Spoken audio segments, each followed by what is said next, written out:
మొత్తం చాప్టర్ను ఈజీగా 1 మినిట్లో చేయటం ఎలా చూడండి ఒకసారి ఇక్కడ A/B is equal to 2:3, B/C is equal to 4:5, C/D is equal 6:7 అయినా A/B/C/D విలువ ఎంత అన్నాడు. సో ఇలా ఇచ్చినప్పుడు మనం A/B/C/D రాసుకొని దీని విలువలు ఒకదాని కింద ఒకటి రాసుకుంటే దిగో ఇది ఏ వాల్యూ అవుతుంది. ఏ వాల్యూ అంటే చూడండి 2 × 4 × 6.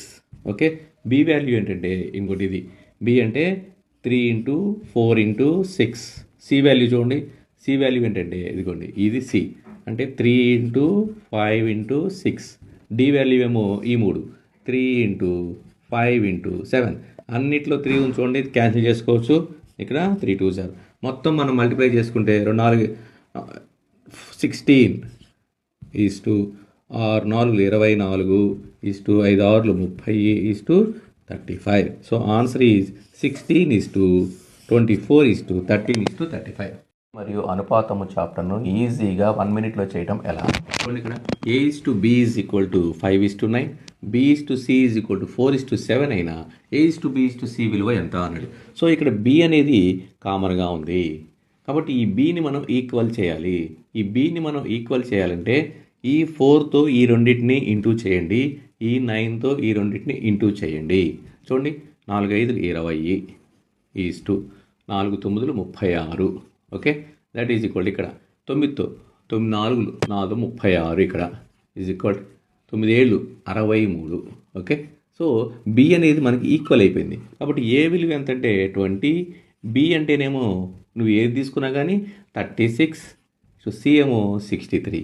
So answer is A/B/C is equal to 20:36:63. Character చాప్టర్ను ఈజీగా చేయటం ఎలా చూడండి. మనకి ఇక్కడ ఒక ఫిగర్ ఇస్తారు, దాంట్లో కొన్ని నెంబర్స్ ఇస్తే వీటిని ఇక్కడ క్వశ్చన్ మార్క్ ఇచ్చాడు. అంటే ఈ యొక్క కాలంలో ఏదో చేస్తే అతనికి కాలమ్స్ కానీ రోస్ కానీ చేస్తే ఇవి వచ్చినవి.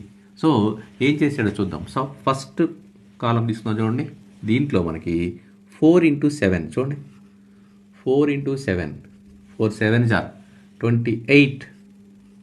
ఓకే, ఈ -1 చేశాడు, -1 ఈజ్ ఈక్వల్ టు 27. చూడండి ఈ రెండు ఇంటూ చేసి దీన్ని మైనస్ చేయాలి. అలాగే దీనికి కూడా రావాలి కదా. చూడండి సెకండ్ దానికి 5 × 8 is equal to 40. 5 8s are 40 minus ఇక్కడ 2 ఉంది వేస్తే 38. ఓకే, ఈ రెండు కూడా కరెక్ట్గానే వచ్చినాయి కాబట్టి థర్డ్ కూడా సేమ్ అలాగే చేయాలి. ఇక్కడ ఎంత ఉంది 6 × 9, 6 9s are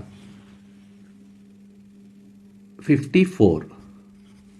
okay, 6 9s are 54 minus పైన ఎంత ఉంది ఇక్కడ మనకి 3. మనం సబ్ట్రాక్షన్ చేస్తే 54 3 చేస్తే ఆన్సర్ ఈజ్ 51. ఓకే, ఇక్కడ ఆన్సర్ ఎంత రావాలి మనకి 51. So answer is 51.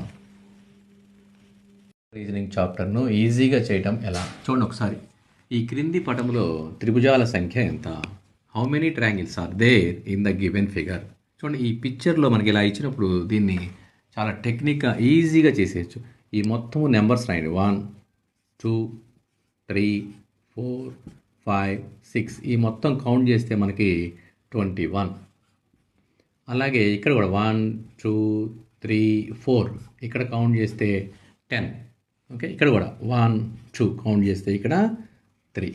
సో ఈ 3 మనం కౌంట్ చేస్తే 21 + 10 + 3 is equal to 34. So answer is 34, option C. Analytical reasoning చాప్టర్ను ఈజీగా చేయటం ఎలా చూడండి ఒకసారి. ఇక్కడ ఈ క్రింది పటంలో చతురస్రాల సంఖ్య ఎంత? How many squares are there in the given figure? Squares కనుక్కోవాలి. వీటిలో స్క్వేర్స్ ఎన్ని ఉన్నాయో లెక్కించాలి. ఇలా 4/4 వచ్చినప్పుడు కానీ 3/3 కానీ 5/5 అంటే ఇటు సైడు రోసు కాలమ్స్ ఈక్వల్గా ఉన్నప్పుడు దీన్ని మనం ఈజీగా చేసేయచ్చు అనమాట. ఎలా చేయొచ్చు అంటే ఇది చూడండి, ఇది 1 స్క్వేర్ వేసుకోండి, ఇది 2 స్క్వేర్ 3 స్క్వేర్ 4 స్క్వేర్.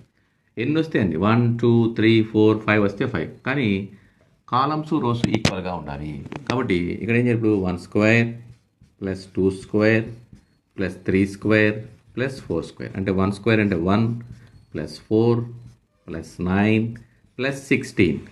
చూడండి వేస్తే మొత్తం total squares 30. Okay, answer is 30. కానీ రోసు కాలమ్స్ ఈక్వల్గా ఉండాలి, 3/3 కానీ 4/4 కానీ 5/5 కానీ వచ్చినప్పుడు మాత్రం ఇది ఈ ప్రాసెస్లో ఈజీగా చేయవచ్చు. So answer is 30, option B.